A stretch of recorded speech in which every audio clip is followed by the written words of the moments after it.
Hi hello welcome to AG random thoughts.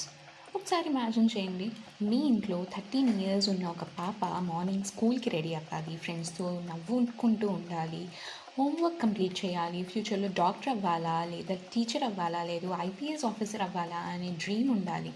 కానీ ఒకరోజు తన బ్యాగ్ బదులు పెళ్లి బట్టలు ఇస్తారు, తన బుక్స్ బదులు తనకి కళ్యాణం బొట్టు పెడతారు. అప్పటి నుంచి తన చైల్డ్హుడ్ కంప్లీట్ అయిపోతుంది. వినడానికి సినిమా సీన్లా అనిపిస్తోంది కదా, కానీ కొన్ని జనరేషన్స్ ముందు ఇది చాలా ఫ్యామిలీస్లో నిజం. మరి ఒక క్వశ్చన్, అసలు ఇలా ఎందుకు జరిగింది? మన యాన్సెస్టర్స్ క్రూయలా లేదా వాళ్ళు ఉన్న పరిస్థితులు వేరేవా? ఈరోజు జడ్జ్మెంట్ కాదు, జర్నీ చేద్దాం. మనం ఇప్పుడు ఉన్న వరల్డ్ వాళ్ళకి ఉండేది కాదు. హాస్పిటల్ అంటే దూరం, పోలీస్ ప్రొటెక్షన్ అంటే ఆల్మోస్ట్ లేదు, ఎడ్యుకేషన్ అందరికీ దొరికేది కాదు, వార్ ఎప్పుడు స్టార్ట్ అవుతుందో తెలీదు, డిసీజ్ వచ్చిందంటే entire family danger, life expectancy కూడా చాలా తక్కువ. పేరెంట్స్కి బిగ్గెస్ట్ ఫియర్ ఏంటి అంటే మా అమ్మాయి ఫ్యూచర్ సేఫ్గా ఉంటుందా ఉండదా అని. అప్పుడు వాళ్ళకి ఒక ప్రొటెక్షన్లా కనిపించింది. ఏంటి అంటే చైల్డ్ మ్యారేజ్. ఇప్పుడు మనకి అది రాంగ్ అని తెలుసు, కానీ అప్పట్లో వాళ్ళు అది సర్వైవల్ కోసం తీసుకున్న డెసిషన్. అది హిస్టరీని అర్థం చేసుకోవాలి, కానీ బ్లైండ్గా ఫాలో అవ్వకూడదు. చాలామంది అనుకుంటారు ఇది మన కంట్రీ ప్రాబ్లమే అని. యాక్చువల్లీ కాదు. యూరోప్లో జరిగింది, ఏన్షియన్ గ్రీస్లో జరిగింది, రోమన్ ఎంపైర్లో జరిగింది, చైనాలో కామన్, మిడిల్ ఈస్ట్లో రికార్డ్స్ ఉన్నాయి.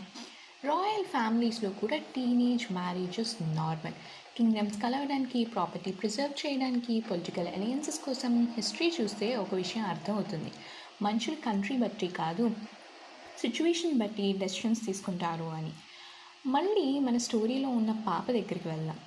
తన ఏజ్ 13. తనకి మ్యాథ్స్ ఎగ్జామ్ ఉండాలి, కానీ పెళ్ళి అరేంజ్మెంట్ స్టార్ట్ అయ్యాయి. తనకి బెస్ట్ ఫ్రెండ్స్తో సెల్ఫీస్ ఉండాలి, కానీ రిలేటివ్స్ బ్లెస్సింగ్స్ తీసుకోవాలి. తనకి ఫ్యూచర్ గురించి డ్రీమ్స్ ఉండాలి, కానీ రెస్పాన్సిబిలిటీస్ స్టార్ట్ అయ్యాయి.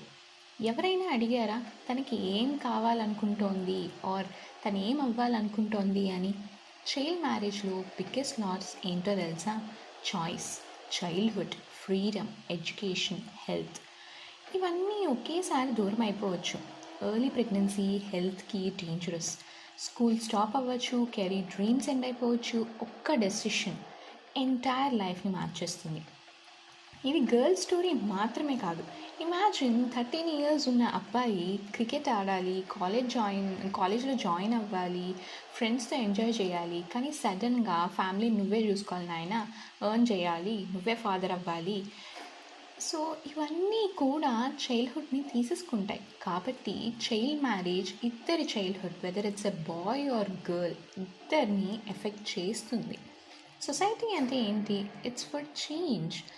మనం క్యాండిల్ నుంచి ఎలక్ట్రిసిటీకి వచ్చాం, లెటర్స్ నుంచి స్మార్ట్ ఫోన్స్కి వచ్చాం, బుల్లెట్ కార్డ్స్ నుంచి ఫ్లైట్స్ వరకు వచ్చాం. మెడిసిన్ ఇంప్రూవ్ అయింది, ఎడ్యుకేషన్ ఇంప్రూవ్ అయింది, బట్ మన థింకింగ్ ఎందుకు ఇంప్రూవ్ అవ్వకూడదు? ట్రెడిషన్ అంటే పర్మనెంట్ కాదు. గుడ్ ట్రెడిషన్స్ని ప్రిజర్వ్ చేసుకోవాలి, హార్మ్ఫుల్ ట్రెడిషన్స్ని వదిలేయాలి. అదే రియల్ ప్రోగ్రెస్. నా ఒపీనియన్ సింపుల్. హిస్టరీని బ్లేమ్ చేయడం ఈజీ, హిస్టరీని వర్షిప్ చేయడం కూడా ఈజీ, కానీ హిస్టరీ నుంచి నేర్చుకోవడం అదే ఇంపార్టెంట్. మన ఫ్యూచర్ జనరేషన్ స్కూల్ మెమరీస్ని గుర్తుపెట్టుకోవాలి, పెళ్లి మెమరీస్ని కాదు. మీ ఒపీనియన్ ఏంటి? హిస్టరీని మనం ఎలా చూడాలి? లెసన్ గానా లేదా రిపీట్ చేయాల్సిన ట్రెడిషన్ గానా? కామెంట్స్లో రెస్పెక్ట్ఫుల్గా డిస్కస్ చేసుకుందాం. వీడియో నచ్చితే లైక్ చేయండి. ఇలాంటి థాట్ ప్రొవోకింగ్ హిస్టరీ టాపిక్స్ కోసం సబ్స్క్రైబ్ చేయడం మర్చిపోకండి. నెక్స్ట్ వీడియోలో మళ్ళీ కలుద్దాం. Until then, bye.